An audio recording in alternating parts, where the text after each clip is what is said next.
Votre fiche Google My Business peut être validée, visible pour vous et pourtant invisible pour vos clients. Le piège de mai 2026, c'est exactement ça. Une fiche qui semble parfaitement normale quand vous la regardez, mais qui ne travaille plus correctement pour vous. Un professionnel me disait cette semaine, tout est validé chez moi, j'ai vérifié, sauf que quand on tape son métier et sa ville, sa fiche ne sort pas.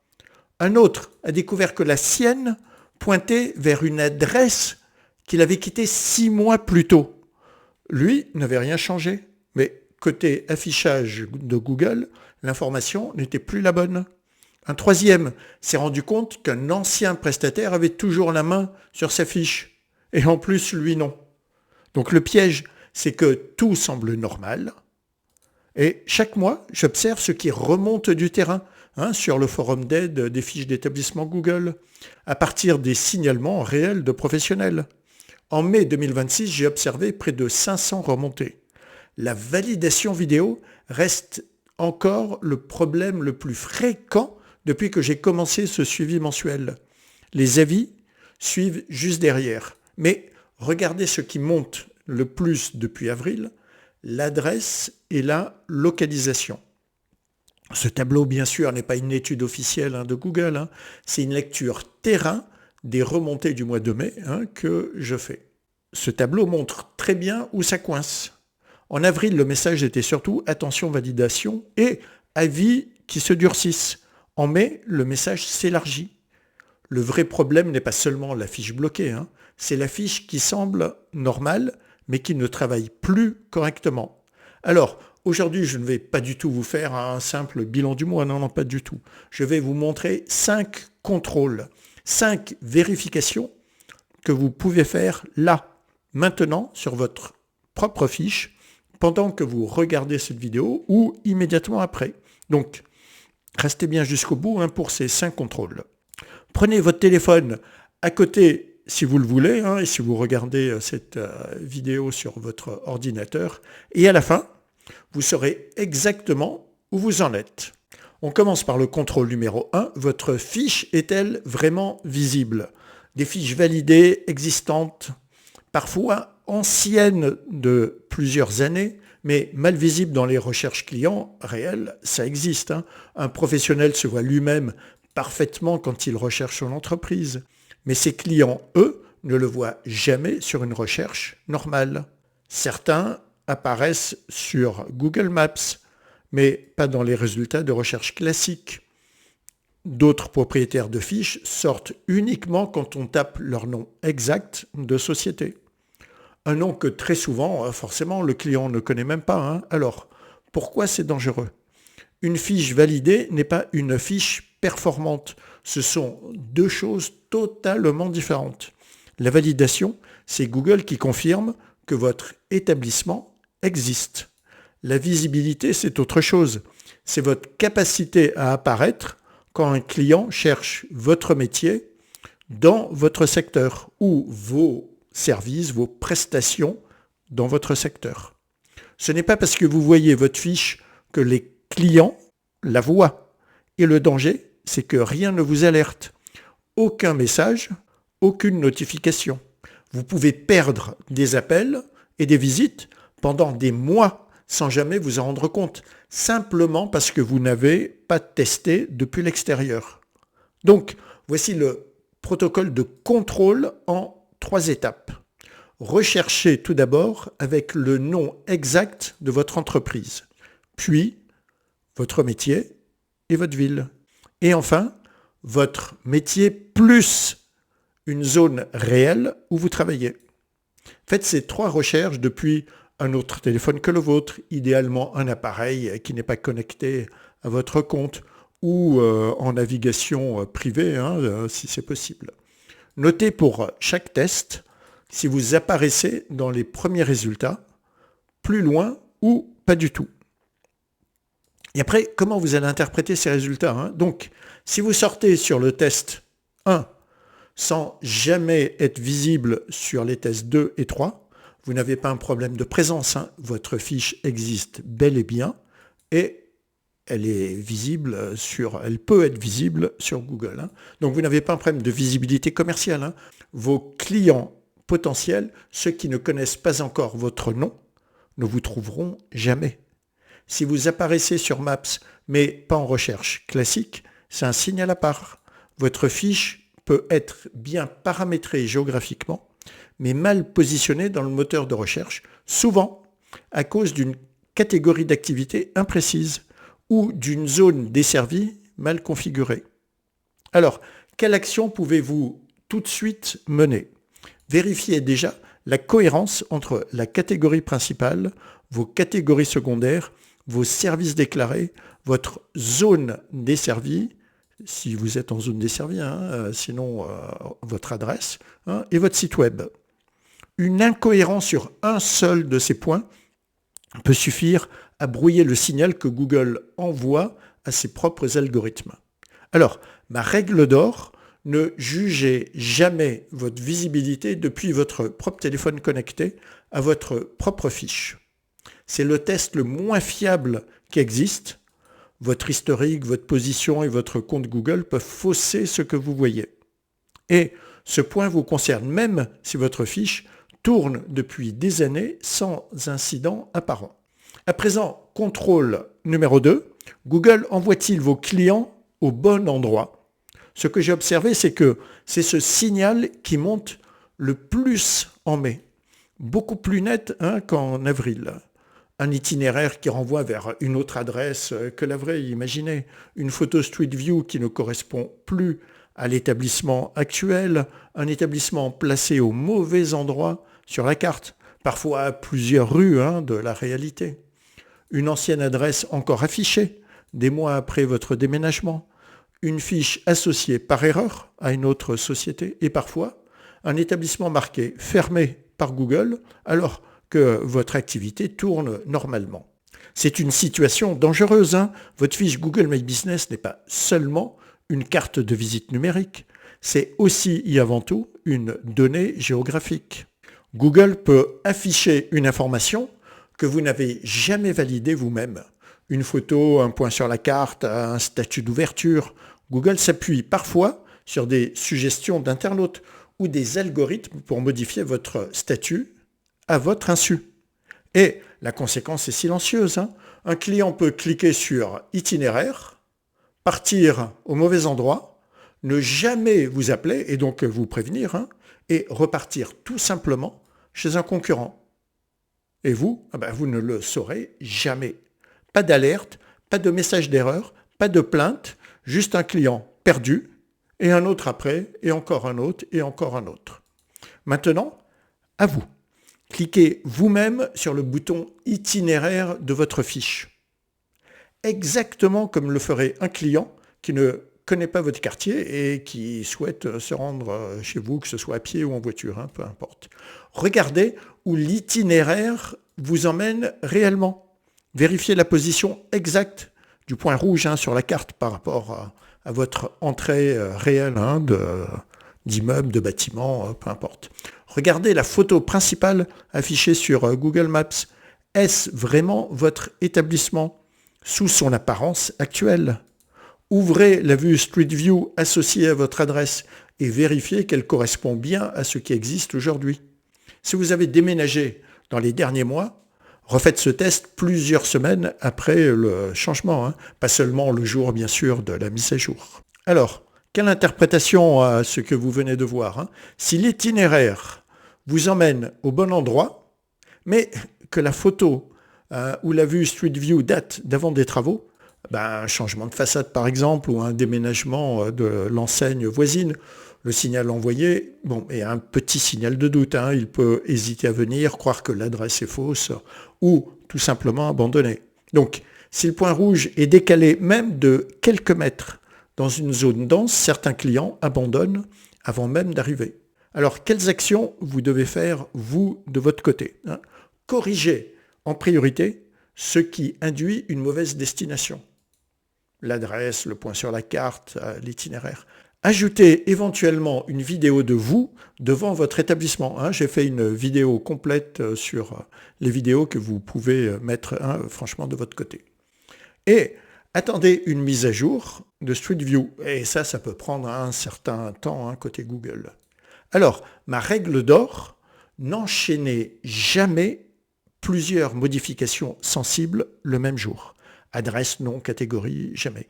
Espacez les changements de plusieurs jours et vérifiez chaque fois que la mise à jour s'est bien propagée partout. Sur Maps, sur Search, votre itinéraire, les photos, Street View éventuellement, s'il y a eu une mise à jour. Modifier tout en même temps complique l'identification de ce qui a réellement déclenché un blocage si un problème survient, bien évidemment. Maintenant, passons au contrôle numéro 3. Votre validation raconte-t-elle la même histoire que votre fiche? C'est toujours et de loin le problème le plus fréquent en mai. Des validations vidéo refusées, des dossiers bloqués en traitement parfois pendant plusieurs semaines, des réponses du type « pas d'autre méthode disponible » qui laissent franchement le professionnel sans solution claire. Des entreprises sans local physique qui ne savent pas quoi montrer devant la caméra et des changements d'adresse ou de zone desservie qui relancent parfois, sans prévenir, une nouvelle demande de validation. Le mauvais réflexe, sincèrement, le mauvais réflexe en mai, c'est celui-là. Recommencer vite sans comprendre pourquoi la première vidéo a été refusée. Ça n'accélère rien, au contraire, ça ajoute de la confusion à un dossier déjà compliqué à traiter par le support. Et pendant tout ce temps de blocage, votre fiche, évidemment, peut rester invisible ou désactivée. Ce qui veut dire zéro appel, zéro avis, zéro devis, zéro visibilité, bien sûr. Votre réflexe, demandez-vous, avant d'envoyer la nouvelle vidéo, est-ce que ce que je vais filmer raconte exactement la même histoire que les informations déclarées dans ma fiche? Si vous recevez du public dans un local commercial, votre vidéo doit montrer dans l'ordre l'extérieur, la façade, la signalétique visible depuis la rue, l'entrée, puis l'intérieur et l'espace professionnel. Si vous travaillez en zone desservie, sans accueil physique de clients, votre vidéo doit au contraire prouver une activité réelle, matériel professionnel, véhicule identifié, documents de travail, en masquant ce qui relève de la vie privée bien sûr et des données sensibles. Et j'ai d'ailleurs une vidéo pour chaque cas de figure. Regardez les liens qui sont en descriptif. Si votre vidéo précédente a été refusée, ne la remplacez pas simplement par une vidéo similaire. Une vidéo qui ressemble à la précédente sera très probablement refusée à nouveau. Le signal à chercher, c'est l'écart entre ce que Google attend de votre type d'activité et ce que vous avez réellement montré. Voilà ce que vous devez faire. Avant de filmer une nouvelle vidéo, préparez un scénario écrit, point par point, qui correspond à votre déclaration d'activité. Gardez une capture d'écran de chaque refus reçu avec la date. Si vous en êtes à plusieurs refus, ne réessayez pas seul indéfiniment. Reprenez contact avec un dossier chronologique clair qui explique ce qui a été envoyé et refusé. Ce n'est pas quand la fiche est bloquée qu'il faut chercher des preuves, c'est avant. Et si votre validation tourne en boucle ou si vous avez un doute avant de filmer, je propose un audit gratuit de 20 minutes. Le lien est en description, juste en dessous, et en commentaire épinglé. Et maintenant, on passe à un sujet qui touche directement votre réputation. Les avis. Parce qu'en mai, les avis ne posent pas seulement le problème quand ils sont mauvais, ils posent aussi problème quand ils disparaissent. Donc, notre contrôle numéro 4, vos avis sont-ils vraiment surveillés comme un actif? Les avis deviennent une zone instable en mai. Certains disparaissent sans explication, certains restent visibles, même après un signalement justifié. Certains clients reçoivent un message indiquant que leur avis a été publié, mais celui-ci n'apparaît jamais sur votre fiche. Et certains professionnels reçoivent de nouveaux avis 5 étoiles, mais leur note globale ne bouge pas comme ils l'imaginaient, parce que Google ne fonctionne pas toujours comme une simple moyenne instantanée, visible immédiatement. Le problème des avis, ce n'est plus seulement de recevoir un mauvais avis de temps en temps. Le vrai problème, c'est de ne plus maîtriser ce qui apparaît, ce qui disparaît ou ce qui reste bloqué sans recours simple. Et sans suivi régulier, vous découvrez une perte plusieurs mois plus tard, sans aucune preuve à présenter si vous voulez la signaler. Voilà ce que je vous conseille. Donc, une fois par semaine, notez 3 chiffres sur votre fiche. Le nombre total de vies affichées, la note globale affichée et la date. Comparez-les à la semaine précédente, voire au mois précédent, en fonction de votre situation. C'est la méthode la plus simple, un tableau de suivi, 3 colonnes, une ligne par semaine ou par mois.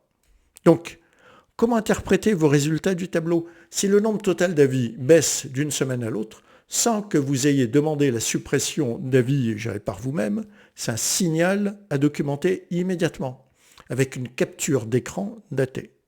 Si vous recevez de nouveaux avis 5 étoiles, mais que la note globale reste identique pendant plusieurs semaines, ce n'est pas forcément anormal. La note affichée ne se comporte pas toujours comme une moyenne arithmétique simple et recalculée instantanément à chaque nouvel avis. Une disparition isolée n'est pas une alerte en soi, mais une perte répétée, documentée sur plusieurs semaines, en est une. Donc voilà ce que vous devez faire. Demandez des avis naturellement à vos clients satisfaits, sans jamais dicter le texte, ni orienter la note. C'est aussi une obligation des règles de Google sur la sollicitation d'avis. Répondez systématiquement aux avis visibles, bons ou mauvais. Si un avis disparaît, conservez votre capture avec la date, le nombre d'avis avant et après, et utilisez cette preuve si vous devez signaler le problème. Donc ma règle d'or, un avis Google, ce n'est pas qu'une étoile, c'est un actif numérique de confiance pour votre activité. Et un actif non documenté est un actif qu'on ne peut pas défendre le jour où il disparaît. Et pour finir les contrôles à faire de votre part, le contrôle numéro 5. Qui contrôle réellement votre fiche? Un ancien propriétaire injoignable qui reste pourtant administrateur de la fiche, voire propriétaire principal. Un commerce racheté, mais la fiche est toujours encore au nom de l'ancien gérant, avec son ancien compte Google, un prestataire web ou une agence qui garde la main sur la fiche des années après la fin du contrat, sans que personne n'y pense. Plusieurs fiches créées au fil du temps, pour la même activité, parfois par plusieurs personnes, et parfois une simple erreur de manipulation qui fait perdre le contrôle du propriétaire principal du jour au lendemain. Le vrai propriétaire de votre fiche d'établissement doit être le vrai propriétaire de la fiche Google. Sinon, le jour où il y a un problème, une validation à refaire, un avis à signaler, un blocage à débloquer, vous ne pilotez plus rien, même si tout semblait parfaitement normal la veille. Et ce jour-là, sans accès, vous dépendez entièrement de quelqu'un d'autre pour récupérer le contrôle de votre propre fiche. Donc, vérifiez cela immédiatement. Ouvrez les paramètres de gestion de votre fiche et listez précisément 3 choses. Vous voyez comment procéder à l'écran. Qui est propriétaire principal aujourd'hui? Qui sont les gestionnaires actuels? Et quelle adresse email est associée au propriétaire principal? Si le propriétaire principal est un ancien salarié, un ancien associé ou un prestataire avec lequel vous n'avez plus de contact actif, c'est un risque immédiat. Même si tout fonctionne bien aujourd'hui, méfiez-vous. Si l'adresse email associée n'est pas une adresse durable de votre entreprise, par exemple une adresse personnelle ou celle d'un tiers, c'est également un point de fragilité. Si cette personne perd l'accès à son email, vous perdez l'accès à votre fiche.